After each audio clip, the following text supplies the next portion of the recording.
नमस्कार। आज के इस वीडियो में हम सेमीकंडक्टर डायोड के बारे में जानेंगे। बहुत ही विस्तार से समझने की कोशिश करेंगे कि डायोड कैसे बना होता है और कैसे काम करता है। तो सेमीकंडक्टर डायोड सिलेंडर के आकार का एक इलेक्ट्रॉनिक डिवाइस होता है और उसके दोनों सिरों से तार निकले होते हैं। एक सिरे को एनोड कहते हैं और दूसरे को कैथोड। पहचान के लिए इसके एक सिरे पर ऐसी पट्टी होती है। डायोड की सबसे खास बात यह होती है कि इससे सिर्फ एक ही दिशा में करंट पास की जा सकती है। ये डायोड पी और एन टाइप सेमीकंडक्टर से बनता है। अब समझते हैं कि ये पी और एन टाइप सेमीकंडक्टर क्या होते हैं। इसको समझते हैं सिलिकॉन के उदाहरण से। अगर हम सिलिकॉन एटम को ध्यान से देखें तो हम पाएंगे कि इसके बाहरी कक्षा में 4 इलेक्ट्रॉन्स होते हैं। सरलता के लिए हम सिलिकॉन एटम को यहाँ ऐसे दिखा रहे हैं।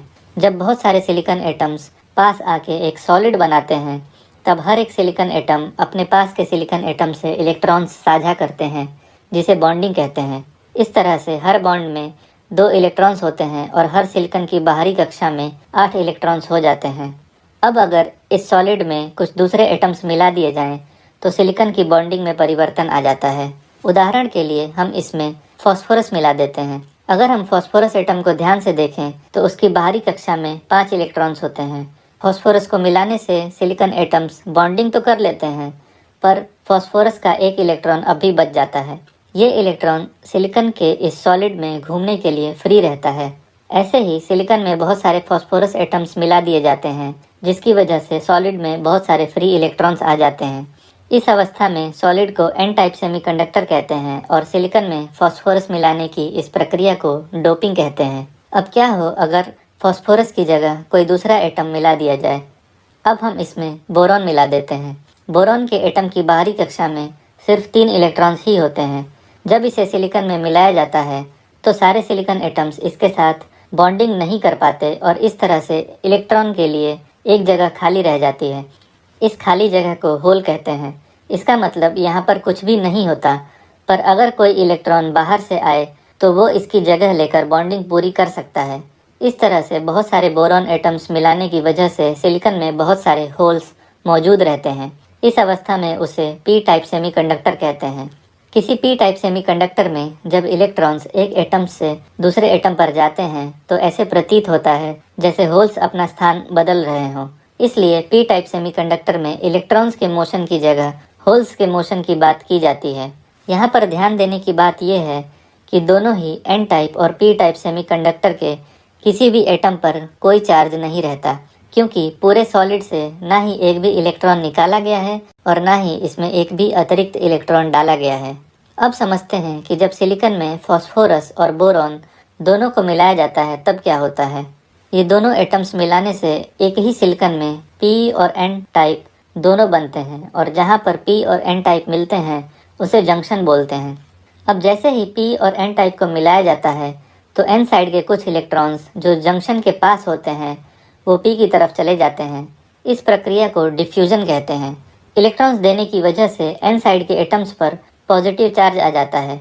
वैसे ही एक इलेक्ट्रॉन ज़्यादा होने की वजह से पी साइड के एटम्स पर निगेटिव चार्ज आ जाता है। इस तरह से जंक्शन के पास के एटम्स आयनाइज हो जाते हैं। अब जंक्शन के पास के निगेटिव आयंस और इलेक्ट्रॉन्स को पी साइड आने से रोकने लगते हैं और डिफ्यूजन प्रक्रिया रुक जाती है। अब अगर इस जंक्शन को ध्यान से देखें तो हम पाएंगे कि जंक्शन के पास पॉजिटिव और निगेटिव दोनों आयंस मौजूद रहते हैं। इस क्षेत्र को डिप्लीशन रीजन कहते हैं, जिसमें आयंस की वजह से जंक्शन पर एक इलेक्ट्रिक पोटेंशियल बन जाता है। तो इस तरह से पीएन जंक्शन यानी डायोड बनता है। अब हम फॉरवर्ड और रिवर्स बायस की अवस्था समझने की कोशिश करेंगे। जानेंगे कि जब डायोड से करंट पास की जाती है तब क्या होता है। तो अब डायोड से करंट पास करने के लिए डायोड के पी साइड को बैटरी के पॉजिटिव टर्मिनल से और एन साइड को निगेटिव टर्मिनल से जोड़ देते हैं। ऐसा करने से इलेक्ट्रॉन्स पर एक फोर्स लगता है जो उन्हें एन साइड से पी साइड ले जाने की कोशिश करता है। इस अवस्था में इलेक्ट्रॉन्स डिप्लीशन रीजन को पार कर जाते हैं और होल से होते हुए डायोड से बाहर निकल जाते हैं।